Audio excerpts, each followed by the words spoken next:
Hi, welcome back. நாங்கள் create பண்ணுற video டியூட்டோரியலோடைய link அதே மாதிரி நோட்ஸோடைய கண்டென்ட் எல்லாமே வந்து ஆப்பில் ஆட் பண்ணியிருக்கோம். ஆப்போடைய லிங்க் டிஸ்கிரிப்ஷனில் இருக்குது, டவுன்லோட் பண்ணி யூஸ் பண்ணிக்கிங்க. Project scheduling. So project scheduling ஒரு இம்பார்ட்டன்ட் பார்ட். ஸ்பெசிஃபிக்காக அந்த என்டையர் ப்ராஜெக்டை வந்து சின்ன சின்ன டாஸ்க்காக உடைச்சதுக்கு பிறகு எந்த டாஸ்க்கு எந்த ஆர்டரில் பண்ணணும், அப்புறம் எந்தெந்த டாஸ்க்கை வந்து கலெக்டிவாக ஒரு 1 வீக் ஆர் 2 வீக்ஸ் ஸ்ப்ரிண்ட்டுக்குள்ளே முடிக்கணும், என்னென்ன ஆர்டரில் அதை முடிச்சு கரெக்டாக இந்த டைமுக்குள்ளே ப்ராஜெக்ட் டெலிவர் ஆகும், இப்படிங்கிறத எல்லாத்தையும் பிளான் பண்ணி முடிக்கிறது ப்ராஜெக்ட் ஷெடியூலிங். ஸோ அதான் இதில் சொல்லியிருக்காங்க. Planning and organising task, timelines and resources, breaking down project into manageable task, அப்புறம் அந்த டாஸ்க்கு வந்து எஸ்டிமேட்டிங் டைம், ஒவ்வொரு டாஸ்க்குக்கும் எவ்வளோ டைம் ஆகும். ஃபார் எக்ஸாம்பிள் 4th டாஸ்க்கு வந்து 3rd டாஸ்க் முடித்தா தான் 4th டாஸ்க் பண்ண முடியும்.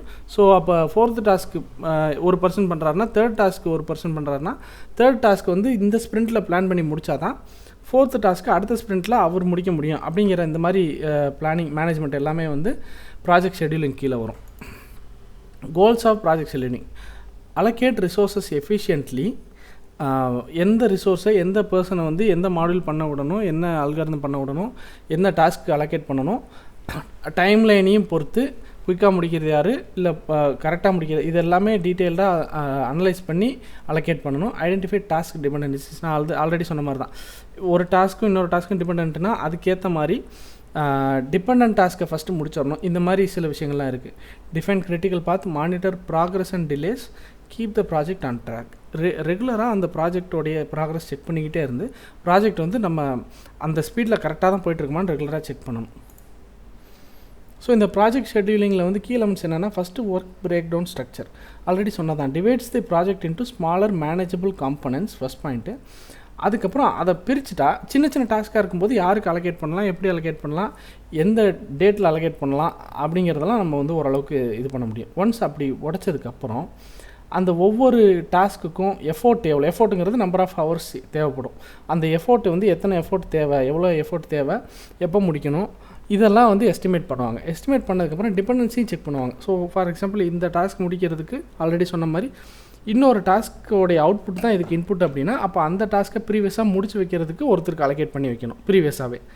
ஸோ 3rd வீக் இந்த டாஸ்க் ஆரம்பிக்குதுன்னா 2nd வீக்காக அந்த டாஸ்க் முடிஞ்சிருக்கணும், அப்போ தான் 3rd வீக் இது ஸ்டார்ட் ஆகும். இந்த மாதிரி டிபெண்டன்சிஸ் எல்லாமே அனலைஸ் பண்ணி ப்ராப்பராக பிளான் பண்ணணும். அதுக்கப்புறம் மைல்ஸ்டோன்ஸ். ஸோ ப்ராஜெக்ட் ஸ்டார்ட் பண்ணும்போதே இந்த 2 வீக் முடியும் போது நம்ம இந்த மாடியூல்லாம் முடிச்சு வச்சுருப்போம். 3rd வீக் அப்போ இது போயிட்டுருக்கும், 4th வீக் அப்போ இது முடிச்சிருப்போம், 6th வீக் அப்போ இது முடிச்சிருப்போம்னு அந்த மைல்ஸ்டோன்ஸை ஆல்ரெடி பிளான் பண்ணிவிட்டு ஸ்டார்ட் பண்ணணும். கொஞ்சம் ஒரு நாள் 2 நாள் முன்ன பின்ன ஆனால் பிரச்சனை இல்லை, பட் ஓரளவுக்கு அந்த பிளான் பண்ணதோட ஒட்டி வர்ற மாதிரி அந்த கம்ப்ளீஷன் இருக்கணும். அடுத்தது critical path method. Identifies the longest path of the dependent task. முக்கியமாக ஸோ அந்த என்டையர் ப்ராசஸ்லேயுமே ஏதாவது ஒரு டாஸ்க் வந்து டிபெண்ட் ஆகி ஒரு பெரிய லாங்கஸ்ட்டு டிபெண்டன்சி க்ரியேட் பண்ணும். 2nd டாஸ்க்கு 3rd டிபெண்ட் பண்ணியிருக்கும், 3rd 4th டிபெண்ட் பண்ணியிருக்கும், 4th 5th டிபெண்ட் பண்ணியிருக்கும். இந்த மாதிரி அப்போ வந்து அந்த மாதிரி டாஸ்க் வந்து கொஞ்சம் முக்கியமான டாஸ்க். ஸோ அதுக்கு வந்து கொஞ்சம் எக்ஸ்ட்ரா கவனம் கொடுக்கணும். காண்ட் சார்ட்ஸுங்கிறது ஒன்றும் இல்லை, இந்த ஷெடியூலை வந்து நம்ம விஷுவலாக ரெப்ரசென்ட் பண்ணுறதுக்கு ஒரு டைப் ஆஃப் சார்ட்டு. அதை வச்சு நம்மளுடைய progress, start date, end date, இதையெல்லாம் நம்ம வந்து தெரிஞ்சுக்கலாம். இந்த ப்ராஜெக்ட் ஷெடியூலிங்கோடைய பெனிஃபிட்ஸ் என்னென்னு பார்த்தீங்கன்னா, மேனேஜ்மெண்ட் லெவலில் இருக்கவங்களுக்கு வந்து உள்ள கோடிங் லெவலில் என்ன நடக்குதுன்னு தெரியாது. பட் அவங்களுக்கு அந்த கோடிங் லெவலில் நடக்கிறது தெரியலனா கூட ப்ராஜெக்ட் எந்த லெவலில் இருக்குதுன்னு தெரியணும். சம்டைம்ஸ் கிளைண்ட் அப்டேட் கேட்பாங்க, இல்லை 1 வீக் ஒன்ஸ் இல்லை 2 வீக் ஒன்ஸ் அவங்களே கிளைண்ட்டுக்கு அப்டேட் கொடுக்கணும். அப்போது வந்து கீழே இருக்கிற கடைசி லெவல் டெவலப்பர் வரைக்கும் எல்லாத்தையும் கான்டாக்ட் பண்ணி அவங்க ப்ராக்ரஸ் கேட்க முடியாது. பட் இந்த மாதிரி ப்ராஜெக்ட் ஷெடியூலிங் கரெக்டாக போகும்போது மேனேஜ்மெண்ட்டுக்கு அந்த விசிபிலிட்டி இருக்கும். அதே மாதிரி ரிசோர்ஸை வந்து ப்ராப்பராக நம்ம யூஸ் பண்ணுவோம், ரிசோர்ஸை வேஸ்ட் பண்ண மாட்டோம், டைம் மேனேஜ்மெண்ட் நல்லாயிருக்கும். அடுத்தது டூல்ஸ் நம்ம ஆல்ரெடி லாஸ்ட் வீடியோவில் பார்த்த மாதிரி தான், ட்ரெல்லோ, ஜீரா, MS ப்ராஜெக்ட், இது எல்லாமே இருக்குது.